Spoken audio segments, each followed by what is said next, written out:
What is going on, people? We are Tottenham TV, and tomorrow night is the night we've all been waiting for, a European semi-final.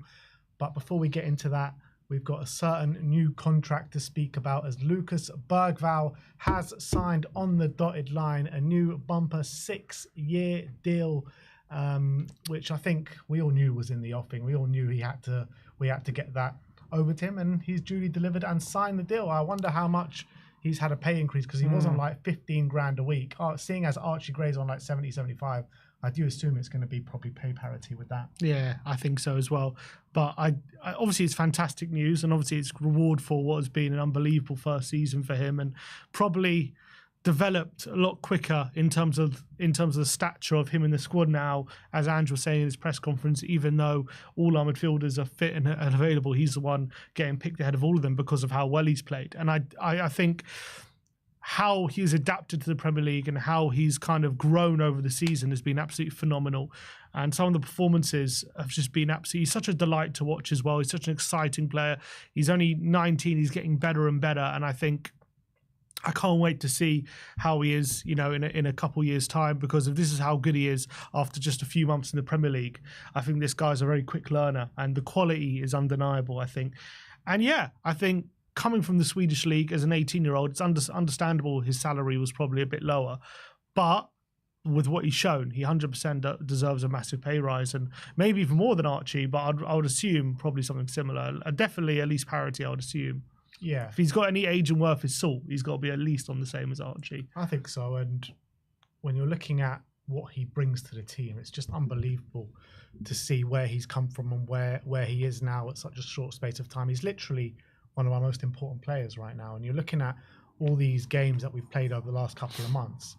He's really the one that has stood out of everyone in the squad, not just like the young players coming through, literally. Out of everyone in the squad, he's playing like with a man beyond his years, mentally and physically, and it's just great to see that he's signed the dotted line. And probably when you're looking at the whole squad, and if I could have asked you, there's one player to sign a new contract right now, who would you want it to be? Everyone would be saying Lucas Bergvall. So credit to the club for getting it done. It's a long contract as well, till 2031, 6 years. So let's go and see how Spurs did break the news on social media. This was the first one. It was a video, and he said, last year I chose to come here. This year I chose to stay here. Which kind of implies there was a decision to make, but which I hope there wasn't one. I hope he wasn't thinking of leaving already. But obviously, I know there was been a few fans who have been a bit nervous, a bit of anxiety about the fact he's been so good and about the fact that we've not been that good. And maybe he's looking around at us being where we are in the league and thinking, maybe I don't want to be here too long. But obviously, he's still young. He's got so much football ahead of him. I'm sure, down the line, bigger clubs are going to come in from him, and we'll see what happens down the line, whether he does end up moving into a big club in the future. I don't see him moving anywhere else right now, probably, unless it's like a Madrid or a Barca coming in from in the future.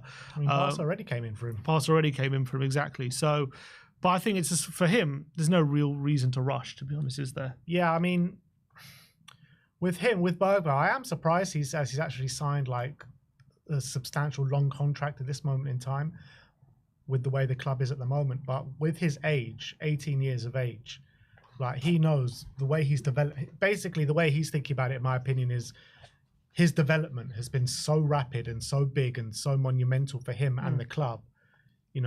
I think he wants to carry on that development and then see what happens in the future. And I'm sure if the club are in the same kind of moment in 5-6 years' time, then he will be looking to leave, that's for sure. Yeah, I completely agree with that. If we're still in this kind of position down the line and he's still playing even better than he is now, then he's an ambitious guy. But I'm sure as well, how it's gone so far is probably exactly how he would hope. I would have hoped. He's now better. Yeah, he's now a Premier League ready player, performing at a great level. Yes, the team aren't doing so well, but we're still a young team, and I think he sees his own personal growth and development exactly with the trajectory he would have hoped for. I think it's probably better than he could have hoped for. So we just got to hope that he doesn't grow faster than the club, you know what I mean? Because when that happens, it only goes one way.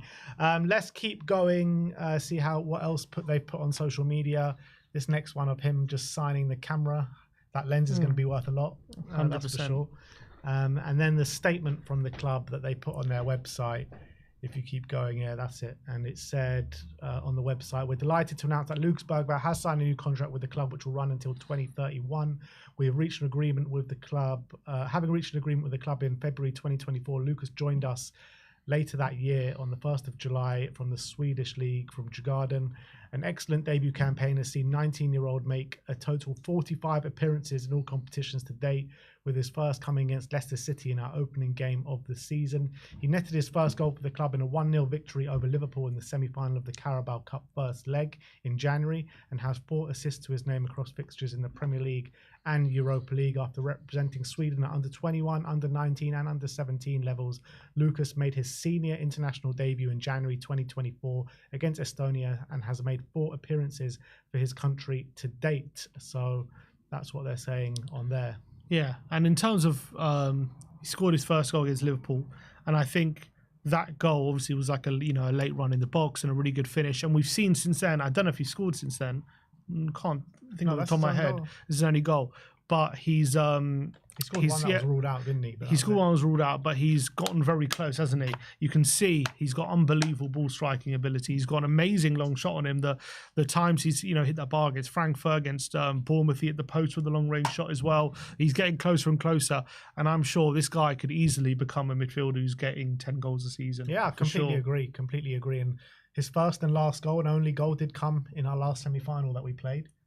So tomorrow night is the night, Lucas. He's going to get on the score sheet, mark my words. But he's one of those midfielders as well who you just dream about having in your midfield. Like, he's got aggression. He can put in the tackles. He gets really good defensive numbers. I think, yes, he's young. So I think at the moment, in terms of his awareness and positional play, that's still a kind of learning curve for him. But he's been definitely improving that since the season has gone on. But he has that kind of willingness to put his foot in, and he doesn't like to be bullied. You can see he has a bit of shithousery about him, and he's got incredible technical ability with his ability to glide past players, drive forward, incredible passing ability as well, and incredible shooting ability. So it's like, this guy has nothing he can't do. Yeah, and you look at it as well, on top of everything that you've just said, I think leadership ability as well, and I think he can really grow into like a leadership role in the future. Madison said in his interview today for the BODO game, saying like, at first he was a very happy guy, just happy to be here, and now he's like kind of telling players what to do and telling players where to be and stuff like that. And at the age of 18, to come into a new team, and after 6 months or whatever, however many months it's been, 8 months or whatever, he's already kind of doing that. That just shows you a lot about him. In terms of his future, hopefully his long-term future with us, but right this season he's kind of had spells in the 10, spells in the 8, spells in the 6. Do you see him nailing down one of those roles down the line, or do you see him maybe being a guy who could just play all of them? I think his natural midfield role is probably an 8, but I think he can do it all. I think whatever he wants to do, he can literally do it. I think he could be a brilliant 6. I think he'd be a brilliant 8. I think he could do the 10 role as well. I mean, literally whatever he wants to do, he can do. He's that good. Like, every kind of facet that you need to be in any of those roles in the midfield, I think he's got it all in his locker. I really do. And I think he's going to morph into literally the complete midfielder. Yeah, that's what it's looking at the moment. I kind of get the feeling with him, he's going to be an 8, like right now, when he's got all this energy and he's, when he's got that youthful kind of exuberance about him. I wouldn't be surprised potentially in his late 20s, maybe early 30s, if he morphs into a bit of a 6, kind of when that energy dies down a bit, but he's still got that quality and he's still got that aggression, and maybe he's much more of a smarter player with his positional sense, and he will still have that quality. Like, maybe down the line he'll turn into a 6, but I think for now, I think he's going to be a fantastic kind of box-to-box midfielder.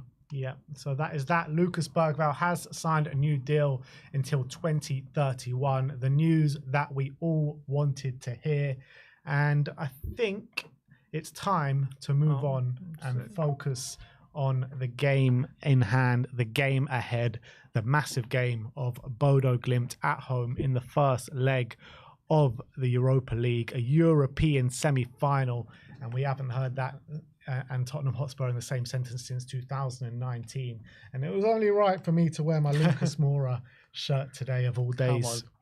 And In terms of the injury news and everything like that going into the European semi-final, what has Ange been saying? Yeah, the only news is Son is out again.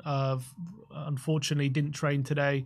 Hopefully, he'll be back for the second leg, but unfortunately, he's not going to be available for this one, which is a shame because I would have liked him to be involved in such a big occasion for the club and as the captain. But unfortunately, not going to happen. So we're going to have to do without him. Obviously, Dragoshin, the only other one. Other than that, kind of as you were. No real other injury problems, which is really, really good going into a big game.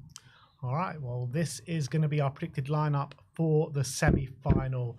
And obviously, we're going to be going for the usual 4-3-3 formation. Let's see who we think is going to take to the pitch tomorrow night at the Tottenham Hotspur Stadium. In goal, we all know it's going to be Vicario. Hasn't had a great time of it of late in the Premier League. Hasn't let us down in the Europa League so far. So we're not expecting that to happen again. Yeah, for sure. And also, even if he wanted to change it, he doesn't have Kinski in this competition anyway. So he has to play Vicario right now. But I think, hopefully, in this game, it'll be a very different kind of performance we've seen in the Premier League. And also, we're going to be the ones on the front foot in this one. We're going to be dominating, I'm hoping anyway. So hopefully he's not as worked as he has been in previous games. But I'm confident he'll have a solid performance. Yeah, I think the back four pretty much picks itself, to be honest. At right back is most definitely going to be Pedro Porro. Got our player of the month, didn't he, in the April tier list rankings. And yeah, very strong performances. Let's hope for another one. Yeah, I think he's going to be so crucial because I've been looking at Bodo a bit and they do kind of struggle containing teams from wide areas. That's where they get a lot of joy. And I think his delivery, and especially from set pieces where they can be bullied a bit, Bodo. They're a very nice footballing side, but they can be bullied. So if you can get some good delivery in there and you get quality like Porro has, then you could really cause some damage. So I really think Porro, obviously in the Frankfurt games, he was fantastic.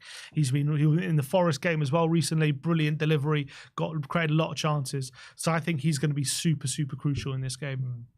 Right centre-back will obviously be Cuti Romero. Romero has, both Europa League games against Frankfurt, I thought he was really good. It's just obviously, like many players, the Premier League is where it's kind of slipped for him.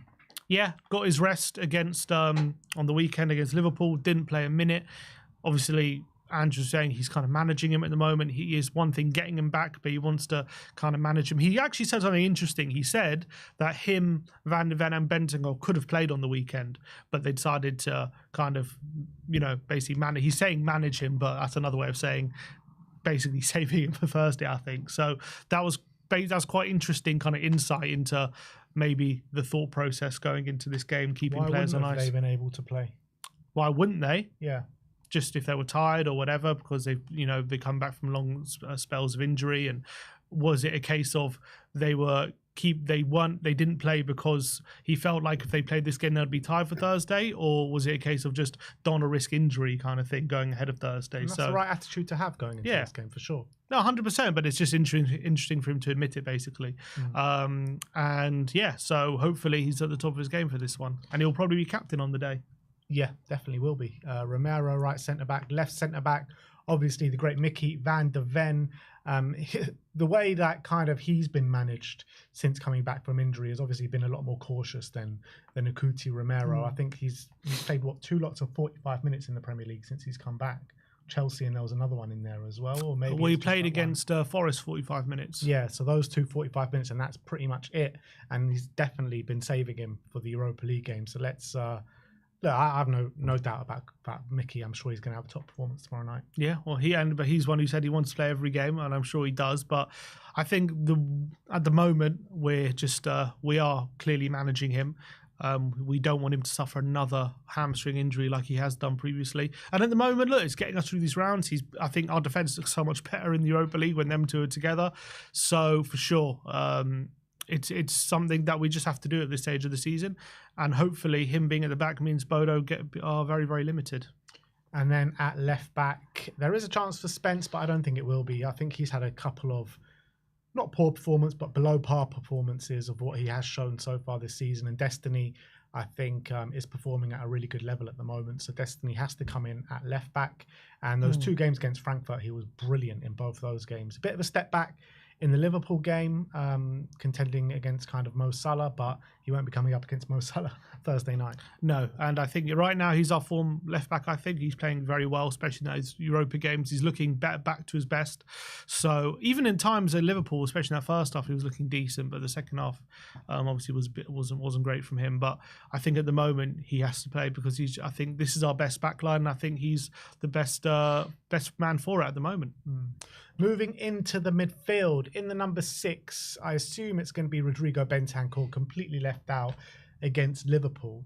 I wouldn't be so mad if we saw a Lucas Bergvall in the 6 with Maddison and Kulusevski ahead, just to really press the issue. But again, I can understand, and I don't mind at all seeing Bentancur in the 6 because I think he's been really good of late. Yeah, and obviously he was left out completely as well against Liverpool on Sunday again, and just kind of saying someone who's managing, who's played quite a bit recently. So I think he will start in this game. I think as much as I do want to go for the throat, you still need that kind of experience to make sure we don't maybe completely disrespect Bodo, maybe is the thought process. And I think Bentancur will help dominate in that middle. Obviously against Frankfurt, a couple of brilliant displays when we really needed him to be good. So I think he definitely gets to start again in this one.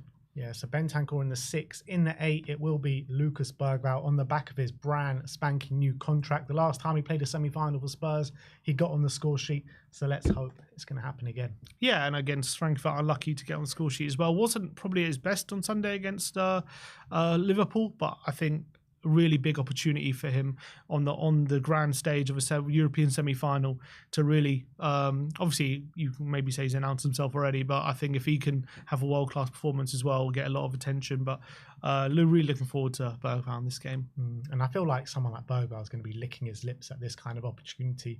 European semi-final under the lights at Tottenham. I'm pretty sure he's going to thrive in that situation. And then to make up the midfield 3, I believe it's going to be James Maddison to make up the midfield 3. I'm looking at the way Decky's playing at the moment. He still doesn't look really fully fit or anywhere close to back to his best. So I still think Decky will have another cameo off the bench in this one, but Maddison to start.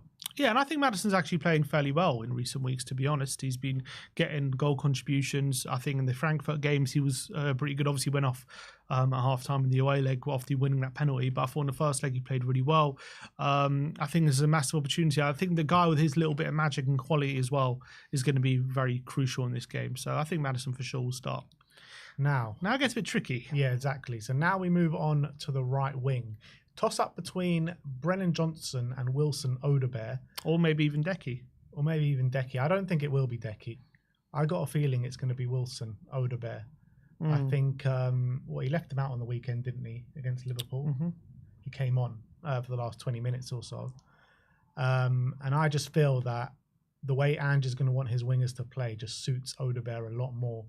You've got a understrength Bodo Glimt side, and we really need to go for their throats. We really need to put ourselves in a commanding position going to the second leg, and I feel like Odebear is the one best suited to that. I agree. If it was up to me, I would go Odebear. Also, Odebear against Forest in his last start on the right wing had a pretty good game, I thought, and gave them a lot of trouble. The only thing is, the 2 games against Frankfurt, I think he started Johnson, didn't he, in both those games? Yeah. But then in the last, Odebear was just coming back from injury though. And then in the last round, he played Odebear against RZ in the home leg, and obviously he scored a goal, 2 goals, and played really well. So for me, I think Odebear is showing more at the moment. I think especially against this kind of opposition, I've seen again. Looking into Bodo, they play a bit of away from home, a bit of a lower block, and if they're going to do that, I think Odebear is going to be kind of really crucial to break that down, and his kind of sharpness and that dribbling ability that he does, creating chances from that right wing. I think he's got to start in this game. All right, then moving on to the number 9, the striker. This is actually a really difficult decision because Richarlison's the one. Well, I guess Solanke has also scored in recent weeks. Scored a great header against Liverpool and the penalty in the second leg against Frankfurt. Richarlison just feels like he's getting himself in more goal-scoring opportunities of late. Looking at the Forest game, I know he didn't put a lot of them away, but he was consistently there and consistently having shots and chances on goal. Solanke did start against Liverpool, which leads me to believe that he might be thinking of playing Richarlison in this game. But then he scored. And you know, whatever you want to say, however bad we were, he was probably one of our better players, even though it wasn't a great performance. It's difficult. It's I very still difficult. feel like he's going to persist with Solanke, you know. Yeah. I think I want him to play Richarlison. I think I would pick Richarlison. I just feel like Ange is going to go for Solanke. I wouldn't. I would personally go for Rishi, not because I think he's a better player, just because I think if we're going to be, which I'm hoping we are, going to be just basically spamming crosses in the box, and we're going to be hopefully really creating chances. I feel like recently Richarlison's been the one when he's on the pitch looking like he's going to get on the end of them and looking like he's going to make more chances for himself and basically compete more in the box. Solanke, as much as he does great work in and around the area, he just doesn't seem to get on the end of those chances or create as many chances for himself as much as Rishi. So if we're going to, you know, score as many goals as possible, I think Rishi's probably the guy we want.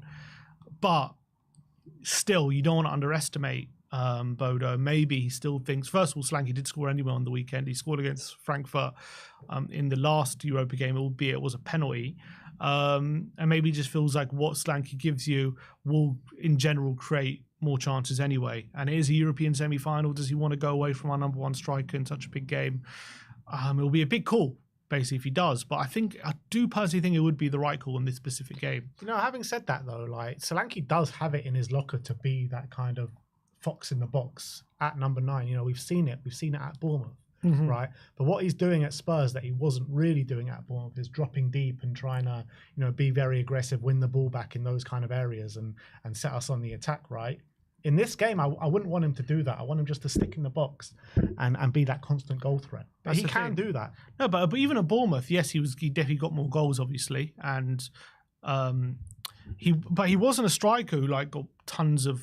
Well, I guess he was, but I think at Tottenham, if you look at the amount of shots he's gotten this season compared to last season, I don't think it's like crazy different. I just feel like he does a lot more work outside the box. He does still get himself in the box, but I feel Richarlison just stays there and just the chances come for him and he's constantly on the move, he's stiffing out.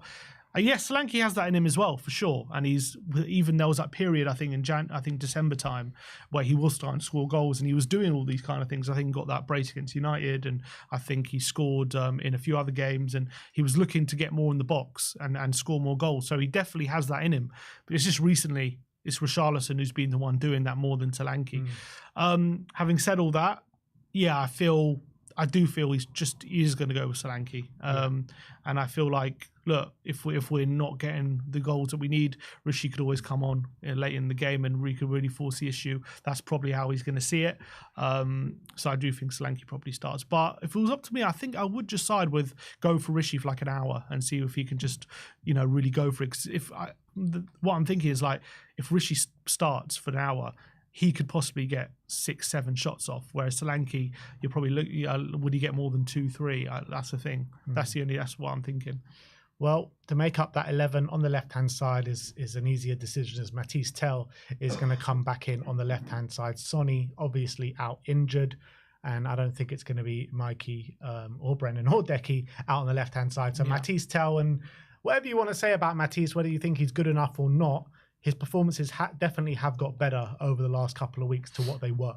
Yeah, and this is another guy who I think this is a massive night for him, because definitely he should be looking at that Bodo fullbacks and thinking, I can really have a go at you. I think how we had a go at Forest with that kind of front three, I know Rishi started, but with Odebear and Tell, we really went at their fullbacks and they were getting a lot of joy. And I think we could really do something similar here against Bodo. I think if we're going to really, if there's any possibility that we win this game in the first leg, like by really putting them to the sword, I think it's going to be a lot down to those two. I think obviously it's going to be a team effort, but I think if those two can really have their fullbacks on toast, we could really be in the money here. Mm-hmm. All right, so this is our predicted lineup to take into the European semi-final. It's Vicario in goal, Udogie left back, Porro right back, back two of Mickey, Van der Ven and Cuti Romero, Bentancur, Bergvall and Maddison in the midfield three, Odebear on the right, Tell on the left, Solanke up top. Let us know in the comment section below, do you think this is the team that we're going to go with? Or if there are any changes, what changes do you think Ange is going to make going into our biggest game of the season? But let's move swiftly onto our match preview. And I can't stress with you guys the importance of this game. You guys already know it. You don't even need me to tell you. And the team don't need us to tell them. But what I got to say is the fans have got such an important job to play tomorrow night. We all know the plans of the TIFO, everyone's this club have said dress, wear white and all that. We're going to show North London how to do a TIFO tomorrow. Exactly, that bloody what was Arsenal doing last night? I don't know if you can call it a TIFO. A shower curtain or something coming down their clock end or whatever it was. Like, that was embarrassing, that Arsenal TIFO yesterday. And you know what? It followed by a pretty embarrassing performance as well, where they should have lost by more goals than they did. But look, this ain't about them lot down the road. This is about us tomorrow night in our own European semi-final. And like I said before, it's so important that the fans do their job tomorrow night, because look, I'm gonna mention them one more time. But I was watching the Arsenal game last night, and after the first few minutes they sing their song at the beginning. It's all very nice, and it was loud, really loud, probably the loudest I've heard it. But after that, it was quiet, and you could see the team weren't able to feed off like the atmosphere in the stands. And I think that probably did have a bit of an impact in the game last night for Arsenal. And I think Spurs, no matter what happens, even if you go down 1-0 in the first few minutes, the fans need to keep on their job all game. We can't stress that. Like, if you're ever going to come back from a game with absolutely no voice whatsoever, this is the game to do it in. Yeah. I think Forms said it really correctly when we did a panel show with him last week, and he's like, this is the night where the fans make the first move. We don't wait for the team to start performing to back them. We need to back them from start to finish, no matter what. Like, even if we start a bit poorly, a bit nervy, just keep singing, keep backing the team, and the team will duly deliver, and the team will respond to that. Yeah, and we need to make it a proper occasion. Like, we all see those clips from the Ajax game before, when the team's in the tunnel, where when the Spurs is drowning out the Champions League music. You can barely even hear the Champions League music. It was so loud in that stadium. And I want to see more clips doing the rounds tomorrow, when the team are walking out and they can hear the fans as loud as possible. That is going to be what makes it an occasion. I'm sure the TIFO is going to look great. Usually when we do a TIFO in that stand on the big occasion, it usually looks really, really good. So I'm hoping that, coupled with an unbelievable jubilant atmosphere, is going to really set the tone for what could be a massive night. And I know, us, it's up against Bodo, and on the face of it, we're not playing like a big name, but that shouldn't detract on what a big occasion it is tomorrow. It's the biggest occasion at this stadium, definitely since that semi-final of the Champions League, and one of the biggest occasions in our lifetime, let's be honest, as a Tottenham fan. Whatever you want to say, a semi-final in a major European competition is one of the biggest occasions we've ever had as a fan. So I hope we treat it that way, even though the season hasn't gone good. It's been a disaster, let's be honest. The league season's been terrible, and there's a lot of bad feeling going around, and there's a lot of blame, and there's a lot of anger, and there's a lot of frustration going around the fan base and the football club. But tomorrow is all about putting that to one side and making sure we will our way to that final, because tomorrow, in the context of this tie, it's so crucial we go and take a lead, a good lead to BODO GLIMT, to the away game. It's so crucial. So if we can do everything we can in our power to G the team up and get that over the line, it's going to be crucial. Exactly. Every single person going there needs to play their part. So if you're going, don't come back with a voice. And if you're going, support the team all the way till the very end. Spurs are saying, get in there early, wear white, and there's going to be flags all over the stadium. There's going to be a big tifo in the south stand. So I'm sure if you're going, you are most definitely going to be playing your part. That's for sure. Now, moving on to the game, and let's talk about Bodo for a little bit, because I've been doing a lot of research into this BODO GLIMT side, and they're a really interesting team, to be honest, like really interesting. First and foremost, like classically, they've always been a team that have been yo-yoing through the divisions in Norway, which is crazy to think about, because we've actually heard quite a bit about them over the past couple of years. You've always seen them in the European competition, having some big results over the past couple of years. I remember Jose, they beat Jose's, was it Roma a few years ago? And Jose was saying, 5-1 or something. Yeah, they battered them, didn't they? And Jose before the game was very, very complimentary of them, I remember. Yeah. They've had some big results in Europe. They really have. They beat Ange Postecoglou's Celtic team quite convincingly as well. But they've been yo-yoing through the leagues, right? And 4 years ago, they won their first ever title. And now they've won, 5 years ago, now they've won 4 in the last 5 years. Just shows you the trajectory they've been going on. And I was actually watching a documentary about them a couple of days ago, and in the documentary, I had like interviews with the directors and everything like that. And they're such an amazingly run club, but inside the club, they never say the word winning. They never say the word like pressure, or they never ever talk about winning. It's always the only thing that gets drilled in is about style of play and how about the way they go about things. And it's like kind of similar about Ange Postecoglou, you know, that's kind of a bit similar to what he's about, you know, always about doing things with a style. And maybe that's what Spurs have been about, like kind of throughout the history as well. But they play a really good brand of football is what I'm trying to say. And if you let them, they'll get on top of you and they will press you into oblivion and they will get goals. They're a team that get a lot of goals. Having said that, they are a team that can leave the back door a bit open as well. So when you're looking at them coming into our stadium, we have to be able to, the onus has got to be on us to go and absolutely obliterate them from the first kind of minutes. You have to come out of the traps fast. You need to kind of, their fans are going to be going at 1,000,000 miles an hour throughout the game. You remember the Frankfurt fans. This is going to be 10 times what the Frankfurt fans were doing. They're going to be bouncing up and down all the game. And it's going to be on our fans to drown out those fans. And it's also going to be on our team to kind of overawe them on the occasion. And they're coming to this with a lot of problems, Bodo. A lot of problems. They've got two of their most influential players out. They've got pretty much half their team out. And, you know, Bodo fans are actually really worried about this first leg because they've got the majority of their players back for the second leg. But this first leg is a massive opportunity for us.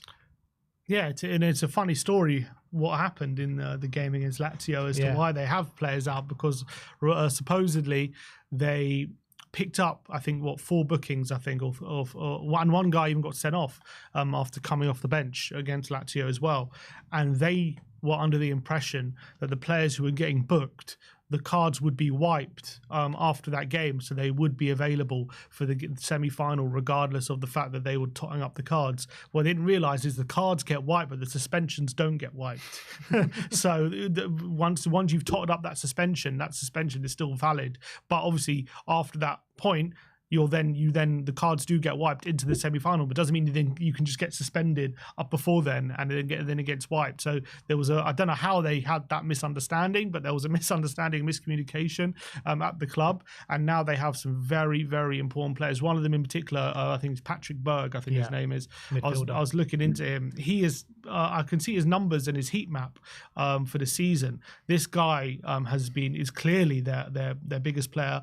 He's a massive box-to-box midfielder. He's got, in the Europa League alone, he's got 3 goals and 2 assists this season. He's their highest in terms of tackles per 90. He gets around the pitch a lot. He's in terms of recoveries as well. This guy covers every blade of grass, and the fact that he's missing for that first leg, especially given that even when he does play away from home, they're still not the best side.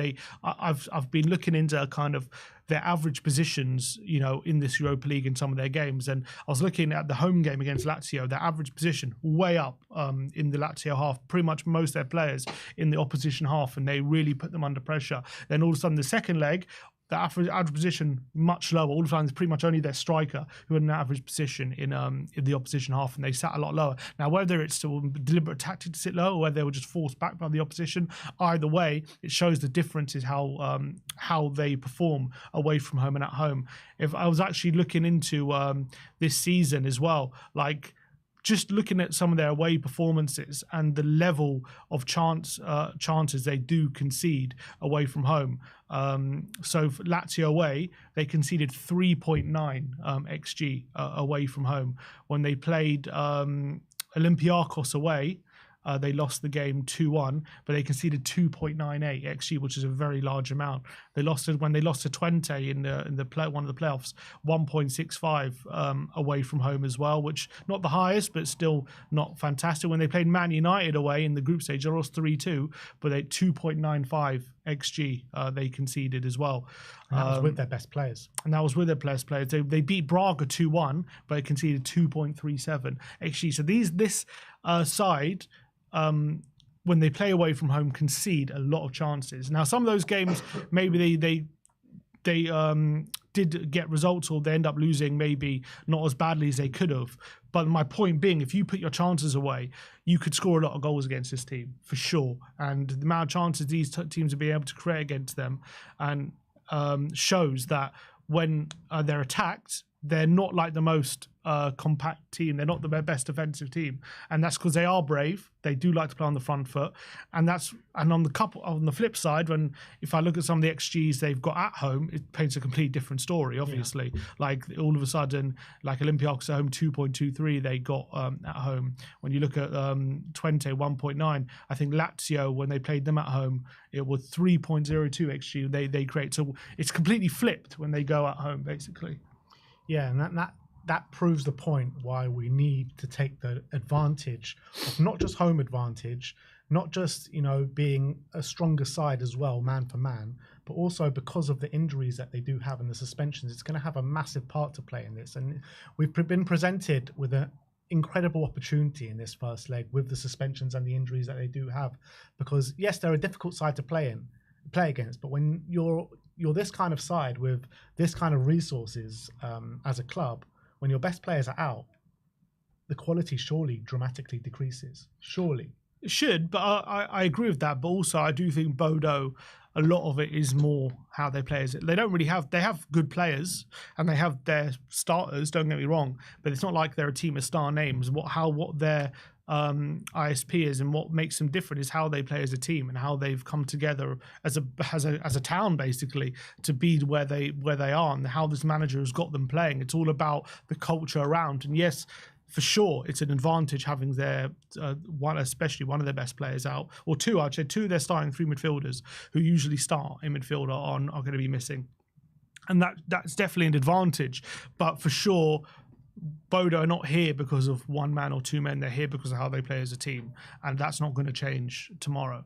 But my point being, even when their best players are there, they still concede a lot of chances, and they're still there to be got at, especially away from home. So it shouldn't make a difference who's playing or who's not playing. If we go at them, and if we're clinical in front of goal, and we got our finishing boots on, and we create chances, there'll be chances to be created, and there'll be goals to be scored. And it's about making sure we don't, like the home leg against Frankfurt, miss too many of them. And that's what it's going to come down to, isn't it? Being clinical. That's the main takeaway here. If we're clinical, we can put this game to bed in the first leg, because you don't want to be taking things to chance. You don't want to be going there with like kind of a slight lead or even drawing the game. You're playing on a 4G pitch in really tough conditions near the Arctic Circle, plus everything else that you're saying or how strong they are at home. We can't be taking anything to chance. We need to be as clinical as we've ever been this season in this game. And if we do that, I really believe there's a chance that we can put this game beyond all doubt in this first leg. For sure. I was looking into kind of how they play as well and how they create their chances. A lot of it, I was kind of looking over the Lazio game in the last leg. In the game, obviously, where they beat them, obviously, was at home. But they are so good in and around the penalty area with little intricate kind of patterns of play and opening teams up centrally. And that was where they were absolutely killing Lazio. Absolutely killing them in that first leg, and the amount of chances they were able to create in that midfield area on the edge, basically in that zone 14 just outside the box.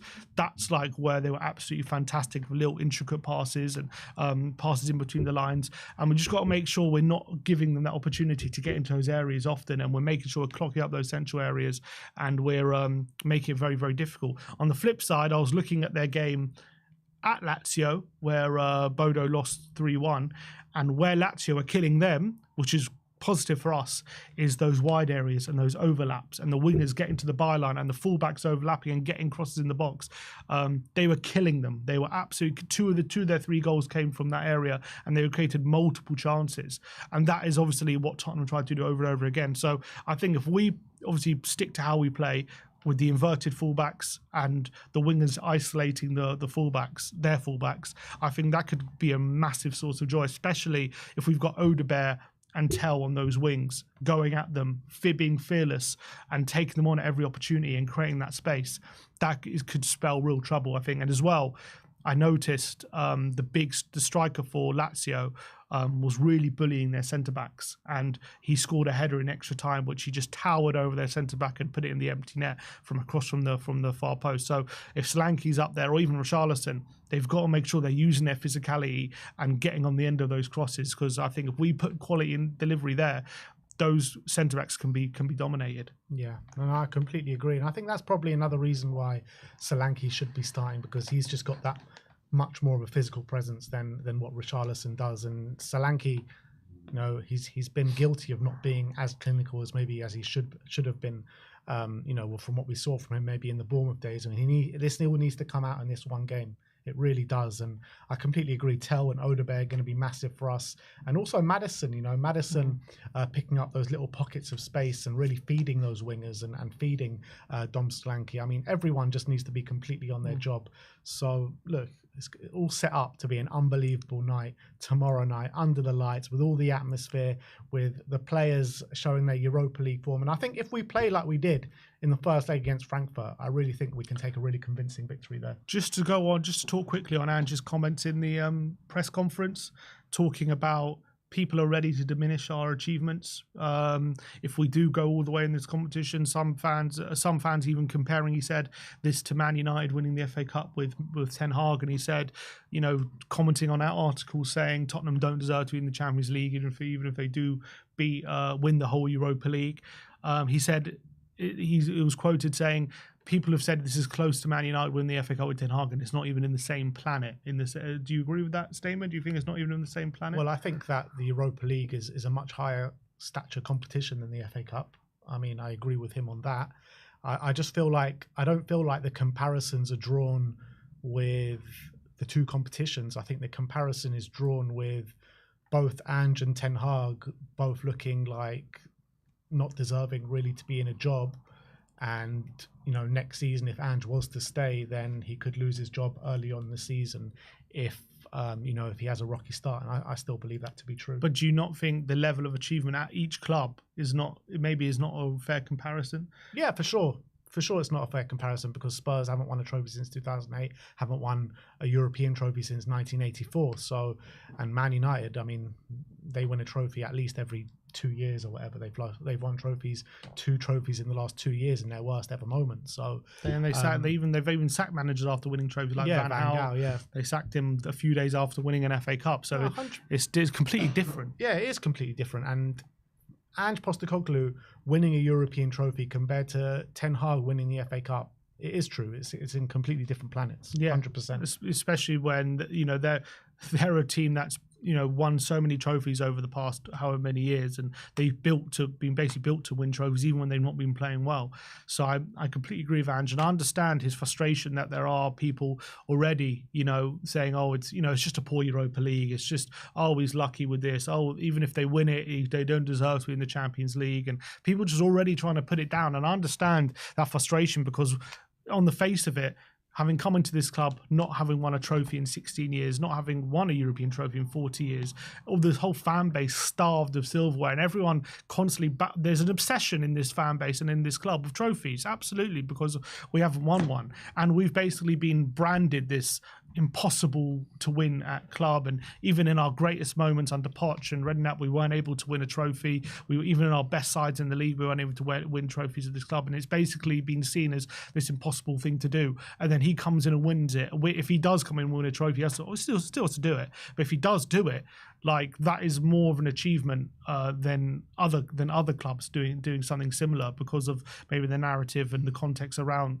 this kind of trophy win. So I think I do kind of have sympathy for some of his frustrations with some of the narratives being put out there, I think. Yeah, look, I think it's important to, you know, make the comments on it after he actually does go and do it, not like some hypothetical where he could go and do it. He's in a semi-final now, so he has all the chance to go and do it.